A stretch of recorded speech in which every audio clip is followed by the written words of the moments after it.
పైన ఈరోజు విశ్లేషిద్దాం.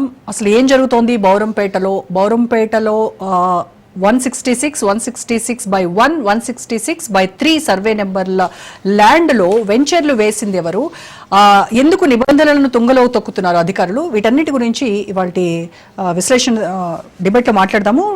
స్టూడియోలో ఉన్నారు ఆకుల సతీష్ గారు, బీజేపీ నాయకులు, అలాగే ఆంజనేయులు గారు, ఆయన బౌరంపేట నివాసి, మల్లంపేటలో ఉంటున్నారు. నమస్కారం అండి ఇద్దరికి.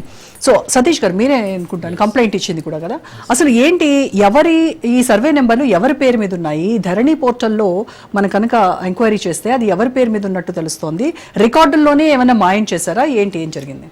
మొదటి నుండి ఈ ఏదైతే సర్వే నెంబర్ 146, 147 అనేది రెండు ప్రైవేట్ సర్వే నెంబర్లు, దానికి వెళ్ళడానికి యాక్సెస్ రోడ్ అంటూ ఇప్పటివరకు ఏం లేదు. అయితే ఈ వెంచర్ ఏదైతే 146, 147 ఏదైతే ఉందో దాన్ని దాదాపు ఒక 25 ఎకరాల పై చిలుకుంటుంది ఆ రెండు సర్వే నెంబర్లు ప్రైవేటు. అదేవిధంగా వీళ్ళు ఒక 10 years బ్యాకే బీఆర్ఎస్ ప్రభుత్వంలోనే దీనికి బీజాలు పడినాయి. అప్పుడు రోడ్డు కోసం ట్రై చేసిళ్ళు వీళ్ళు. ఎవరైతే ఫస్ట్లో జేఎన్ఎస్ కన్స్ట్రక్షన్ వాళ్ళు దీన్ని ఫస్ట్ రైతుల దగ్గర నుంచి ఈ రెండు సర్వే నెంబర్లే కాకుండా 166/1 తర్వాత అందులో సంబంధించిన రైతుల దగ్గర కూడా భూమి ముందుగాలే రాయించుకొని గత 5 years నుండి అందులో ఏం కల్టివేషన్ చేయకుండా వీళ్ళు బోర్డు పెట్టుకొని ఉండడం జరిగింది అన్నట్టు. ఈ ప్రైవేట్ సర్వే నెంబర్ల కోసమే కాకుండా ఏదైతే లావణ్య పట్ట భూమి రైతులకు ఏదైతే 166 మొత్తం కూడా రైతులు దాదాపు 136 మంది రైతులు చెందింది. ప్రైవేటు భూమిలో కొంత చూపిస్తూ ప్రభుత్వ భూముల రైతుల దగ్గర కూడా వీళ్ళు ముందస్తుగానే అగ్రిమెంట్ చేసుకోవడం జరిగింది. అయితే గతంలోనే గత 5 years నుండి వీళ్ళు రోడ్డు కోసం ట్రై చేయడం జరిగింది. అప్పుడు పాసిబిలిటీ కాలే బీఆర్ఎస్ ప్రభుత్వంలో. ఎందుకనంటే అక్కడ కంపల్సరిగా రోడ్డు వేయాలంటే మొత్తం కూడా ప్రభుత్వ లావణ్య పట్ట భూములకు వెళ్ళి వేయాల్సి ఉంటుంది. లావణ్య పట్ట భూములకు వెళ్ళి రోడ్లు వేయాలి అంటే కంపల్సరిగా అక్కడ ఎలాంటి స్ట్రక్చర్స్ లేవు. ఒక కన్స్ట్రక్షన్ ఈ జేఎన్ఎస్ కోసం ఇప్పుడు రుద్రవారిని వారు చేర్చుకోవడం జరిగింది. ఈ రెండు కన్స్ట్రక్షన్స్ ఏదైతే ఇప్పుడు వెంచర్ ఇప్పుడు చేయడానికి అప్పటి నుండి రోడ్డు ప్రయత్నం చేసి ఇప్పుడు దాన్ని ఎగ్జిక్యూట్ చేయడానికి ఏమైందంటే అనుమతుల కోసం ఫిబ్రవరిలో వీళ్ళు ప్రయత్నం స్టార్ట్ చేసారు.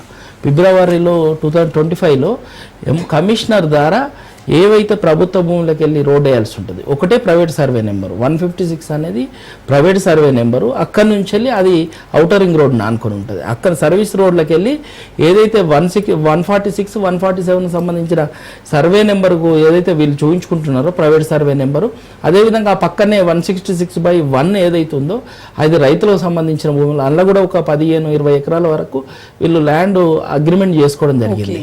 మేము ఎన్ఓసి తెప్పించుకుంటాం, మేము కన్స్ట్రక్షన్ చేసుకుంటాం. ఆల్మోస్ట్ ఆల్ 40 ఎకరాలకు సంబంధించిన ప్రభుత్వ ప్రైవేట్ భూమి వెంచర్ చేయడానికి, భారీ వెంచర్ చేయడానికి రుద్ర జేఎన్ఎస్ కన్స్ట్రక్షన్ రోడ్డు వేయడానికి ఫిబ్రవరి ఏదైతే జూన్లో ప్రయత్నాలు ప్రారంభించారు. దానికి అనుకూలంగా కమిషనర్తోనే ప్రభుత్వ భూములకు వెళ్ళి రోడ్ వేయాలంటే కంపల్సరీగా మనకి కలెక్టర్ పర్మిషన్ ఉండాలి. తర్వాత క్యాబినెట్ మినిస్టర్ కాంచెలు కూడా ప్రపోజల్స్ యాక్సెప్ట్ కావాల్సి ఉంటుంది. ఎందుకంటే అది ఆల్మోస్ట్ ఆల్ కిలోమీటర్ దాటి ఉంటుంది. 40 feet రోడ్డు ఉంటేనే హెచ్ఎండిఏ పర్మిషన్ ఇచ్చే అవకాశం. దానికోసం కమిషనర్ని ఎంఆర్ఓని ఇద్దరు కలిసి ప్రణాళిక చేశారు. దానికి పై స్థాయి అధికారులు కూడా సహకరించారు అంటున్నారు, కానీ ఎవిడెన్స్లు లేని పరిస్థితి. దీనికి సంబంధించి కమిషనర్ 23 జూన్ 2025లో ఒక నోటీస్ ఇవ్వడం జరిగింది. ఎవరికైతే కన్సర్న్ దుండిగల్ ఎంఆర్ఓకి ఇచ్చారు, మాకు కోఆర్డినేట్స్ చూపించండి, మేము 40 feet రోడ్ వేసుకుంటున్నారు రైతులందరూ కలిసి, వాళ్ళకు రోడ్ వేయడానికి మాకు కోఆర్డినేట్స్ ల్యాండ్ సర్వే చేసి కోఆర్డినేట్స్ ఇవ్వమని అంటే ఆగమేఘాల మీద ఎంఆర్ఓ సర్వే చేసి ఇవ్వడం జరిగింది. అదేవిధంగా ఇక్కడ కమిషనర్ దుండిగల్ కమిషనర్ మరి ఏం చదువుకున్నారో ఏంటో తెలియదు, కానీ అతను టీడీఆర్కు సంబంధించి ఒక ప్రపోజల్ కూడా రెడీ చేసేసాడు రైతులకు. ఆ రైతులు ఎవరంటే లావణ్య పట్టాకు ఎవరైతే వస్తుందో 166/3, అదేవిధంగా ఎక్స్ సర్వీస్ మెన్ అది 166/1లో ఎవరి భూమి అయితే పోతుందో వాళ్ళందరికీ ఇదంతా మాయ చేయడానికి అన్నట్టు. అదే ఎక్స్ సర్వీస్ మెన్ ఇవ్వలేదు, భయపెట్టించి బెదిరించి ఇదంతా మీకు టీడీఆర్ ఇస్తాం, మేము ప్రభుత్వం చేస్తున్నాం. దానికి ఏంటంటే ఒక ట్యాగ్ యాడ్ చేస్తారు, మాస్టర్ ప్లాన్ రోడ్ అని. అసలు మాస్టర్ ప్లాన్ రోడ్ ఇప్పుడు ఏదైతే ఇస్తున్నారో దాంట్లోకి వెళ్ళి అసలు మాస్టర్ ప్లాన్ రోడ్ పోవడం లేదు. ఇప్పుడు మీరు స్క్రీన్ మీద చూపించిన దాంట్లో మాస్టర్ ప్లాన్ రోడ్డు రైట్ అవుతుంది, ఓకే, నార్త్ నుండి సౌత్కి అవుతుంది. వీళ్ళు వేసే రోడ్ ఏదైతే ఉందో అది వెస్ట్ నుండి ఈస్ట్కి వస్తుంది. అంటే మొత్తం కంప్లీట్గా డీవియేషన్. కానీ చూపించడానికి మాస్టర్ ప్లాన్ రోడ్ అనే ఇక్కడ కమిషనర్ నోటీస్ ఇవ్వడం, దానికి అనుకూలంగా మేము టీడీఆర్లు ఇస్తున్నామని అంత ప్రపోజల్ రెడీ చేసాం. దానికి ఏం చేసినంటే మున్సిపల్ యాక్ట్ ఏదైతే తెలంగాణ మున్సిపల్ యాక్ట్ 2019 సెక్షన్ 146 ఒకటి, అదేవిధంగా సెక్షన్ 176ను కూడా వాడడం జరిగింది.